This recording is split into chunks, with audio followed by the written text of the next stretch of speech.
Bom dia. Vamos aí para a aula 4 de ciências. Tô lembrando aqui, né, que a gente iria fazer até um experimento em sala de aula. Todo mundo animado, mas infelizmente não conseguimos, né, concluir essa atividade aí, né, da página 8 e da página 9. Mas pode deixar que assim que a gente poder voltar, né, assim que nós voltarmos à escola, às nossas atividades normal, tá? Nós vamos fazer essa experiência, né, bem legal aí, né, sobre as misturas, né, homogênea, heterogênea, tá? Então vamos aí, ó, para a página 10. Ó, na página 10 tá assim, ó. Dona Olga testou a mistura de vários ingredientes e chegou a uma receita de cookies, tá? De abobrinha, com chocolates deliciosos. A receita dela rende 10 porções, tá? Ingrediente. Ela vai usar, né, para fazer 10 porções, né?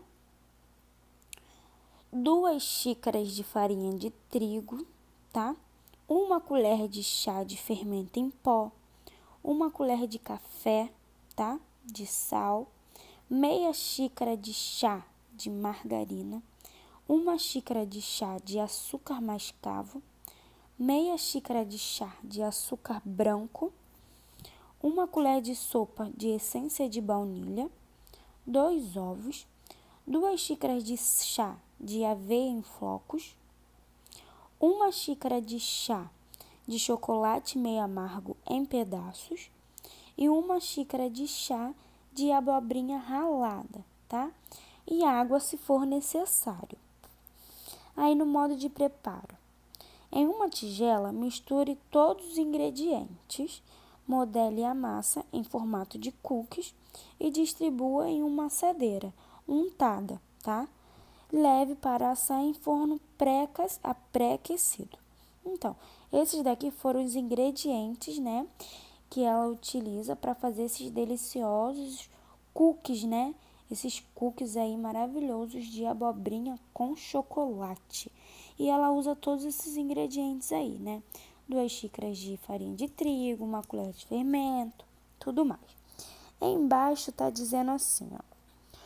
Como seus netos gostam muito desse quitute, Dona Olga decidiu fazer o dobro da porção, tá? Então, o que é o dobro? Então, o dobro é como se fosse 2 vezes, né? Então, ela vai precisar fazer 2 vezes essa receita, né? Mas ela vai fazer tudo junto. Exemplo, se é 2 xícaras de farinha de trigo, então ela vai usar agora 4 xícaras, tá? Então, ela vai duplicar, tá?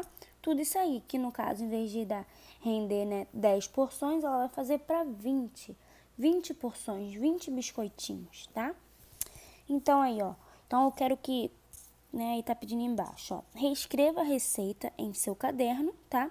Com as medidas adequadas para a quantidade de cookies que Dona Olga pretende fazer. Então, ela quer fazer aí o dobro, tá? Então, vocês vão passar para o caderno essa receita, tá? Mas ela duplicada, tá bom? Ou seja, então é 2 vezes, né? Exemplo, 2 xícaras de farinha de trigo vai para 4 xícaras, tá? 1 colher de fermento vai para 2 colheres, tá? E daí vai. Aí vocês façam aí no caderno bonitinho. Pode até fazer uns desenhinhos em volta, tá? Para deixar o caderno bonito. Agora vamos aí para a página 11, tá? Separando as misturas. Aí vai falar sobre a separação, tá? Das misturas, tá? Do modo aí também das misturas homogêneas, heterogêneas, tá bom? Ó, no início desta unidade, conhecemos algumas misturas e tivemos a oportunidade de fazer alguns experimentos. Infelizmente, nós não tivemos, né? Mas ainda vamos ter muitas oportunidades. Ou vocês podem até fazer em casa também, tá? Vocês podem fazer em casa esse experimento aí da aula passada e levar, né? E tirar fotos, deixar registrado aí, colocar no seu caderno, que aí quando a gente voltar, né, a gente pode comparar um com o do outro, tá? Então, né, experimentos misturando diferentes materiais. Será que essas misturas poderiam ser desfeitas? Observe os exemplos a seguir, tá? Vamos observar aí. Como você faria, né, para separar os elementos dessas misturas? Tipo, a mistura de água e o óleo ou a mistura de grãos de milho com farinha de milho? Como seria a separação? Ó, então, existem diversos métodos para separar as misturas. A seguir, vamos conhecer alguns e descobrir como podem ser aplicados, tá? Nós temos o método aí de catação, tá? Esse método consiste em separar manualmente, tá? Separar manualmente é separar na mão, tá? Os materiais de uma mistura entre sólido com tamanhos semelhantes. Exemplo de uso de aplicação desse método é separar a sujeira dos grãos de feijão antes de cozinhar, tá? Tem até aí embaixo, ó, a primeira imagem, né? O ato de escolher feijão é um exemplo de catação, né? Porque vai catando feijão. Tem também quem cate arroz, tá? É um método de catação. E a gente também aí tem o método de peneiração, tá? O método da peneiração pode ser utilizado para separar materiais sólidos de tamanhos diferentes, utilizando-se de uma peneira, tá? Os elementos de maior tamanho ficam retidos e os mais finos atravessam, tá, a peneira. Aí, ó, nós temos um exemplo. Peneiração de grãos durante a época da colheita de lentilhas, tá? Então, vocês estão vendo aí, ó, que os grãos maiores ficam em cima aí da peneira, tá? E os menores, né, passam, né, nela, caem aí da grade de peneira. Outro exemplo de peneiração, tá? É separar a areia, né, das pedras, né, que também tem a peneiração que a areia cai, né, e a pedra fica em cima, né, por ela ser um sólido maior. Página 12. Na página 12, nós temos um exemplo de filtração, tá? A filtração é um método físico de separação de misturas heterogêneas, tá? Ela é utilizada para separar substâncias sólidas que estão dispersas em um líquido ou um gás. No caso de misturas heterogêneas, líquidas, a filtração é o método mais utilizado na separação de sólidos que não se desenvolvem em algum líquido, tá? Esse processo de separação de misturas é realizado através de instalação de uma barreira porosa, tá? O que é uma barreira porosa, tá? É uma propriedade, tá, de um material que seja repleta de furos, tá? Uns furos assim pequenininho, tá bom? E em algum ponto por onde a mistura flui, tá? Essa barreira pode ser um filtro de papel posicionado dentro de um funil, tá? Conforme essa imagem aí, tá? Temos também outro exemplo de filtração, quando a gente coa o café, né? Que tem tanto, né, na cafeteira, né, que coloca o papelzinho, né?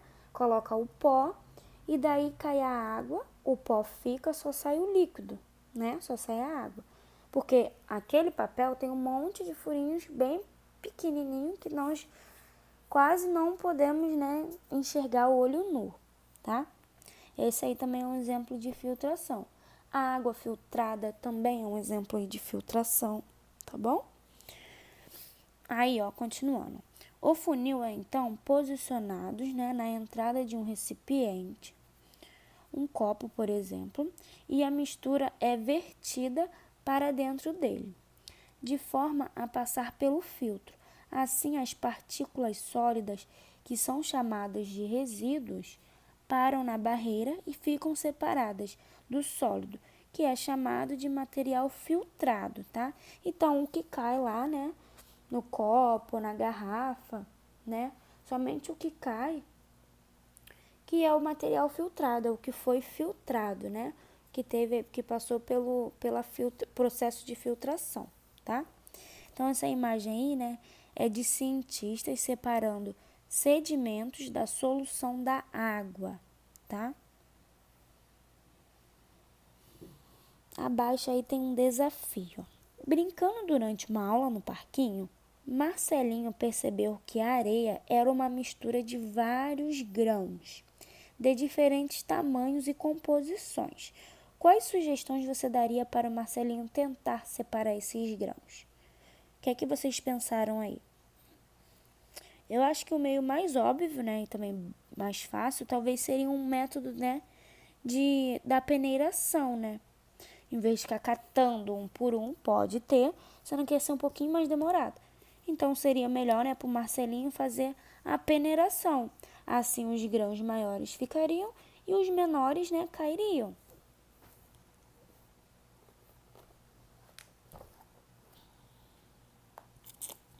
Página 13.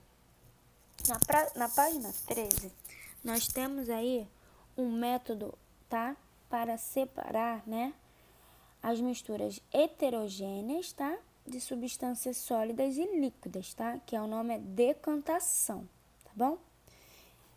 Então, ó, como as misturas sólidas e líquidas, como a água e a areia, tá?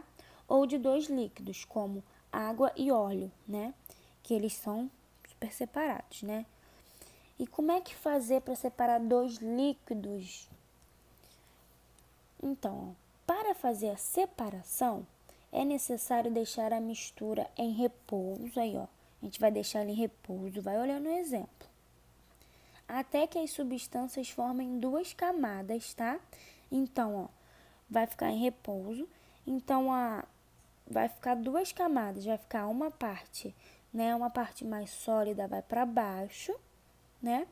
E a outra parte líquida vai para cima, tá bom? Olha aí essa imagem aí embaixo, né? Aí até que formem duas substâncias, tá? De camadas separadas, tá? E acontece a mesma coisa com a água e o óleo também, tá? A água vai para baixo, o óleo sobe, tá bom? E depois é só remover cuidadosamente, tá? A camada que fica na parte de cima. Devagarzinho, tá? Nós vamos removendo a parte de cima e sai o líquido, né, de cima. E a areia fica embaixo, como está mostrando aí na imagem.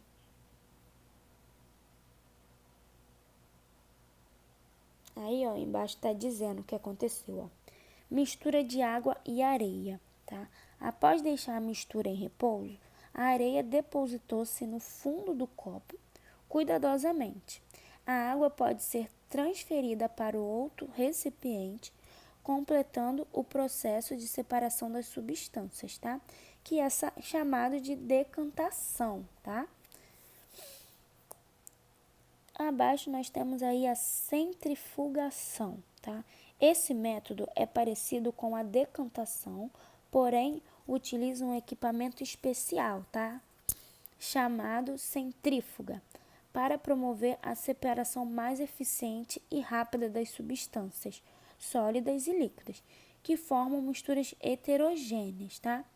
É comumente utilizado para fazer a separação dos elementos que compõem o sangue, tá? Porque o sangue, né, ao olho nu, a gente não consegue, né, enxergar que tem outras substâncias no nosso sangue.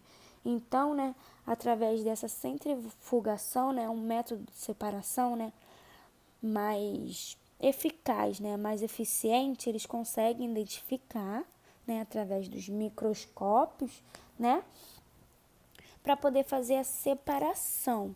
Então aí, ó, na imagem, aí no lado esquerdo, né, nós temos aí o sangue, né, coleta do sangue aí. Aí aqui tá no meio tá mostrando a centrífuga do sangue, né? Como eles usam, né, para poder fazer esse método. E aí no seu lado direito tem aí as partículas já, né, que contém no sangue, tudo separadinho, né? Aí aqui, ó, tá explicando, ó, a amostra de sangue antes e depois de ser centrifugada, tá? Então no seu lado esquerdo, ela antes a amostra de sangue e no lado direito, tá?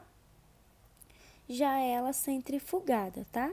Então, ó, observe que no frasco à direita é possível visualizar os componentes do sangue já separado, ó. O plasma, os glóbulos brancos e plaquetas, os glóbulos vermelhos, tá? Tudo aí separadinho, através da centrífuga, tá?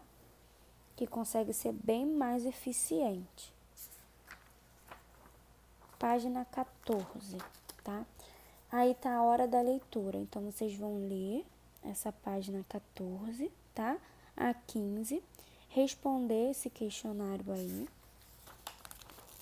e fazer as atividades da página 16 até a página 19.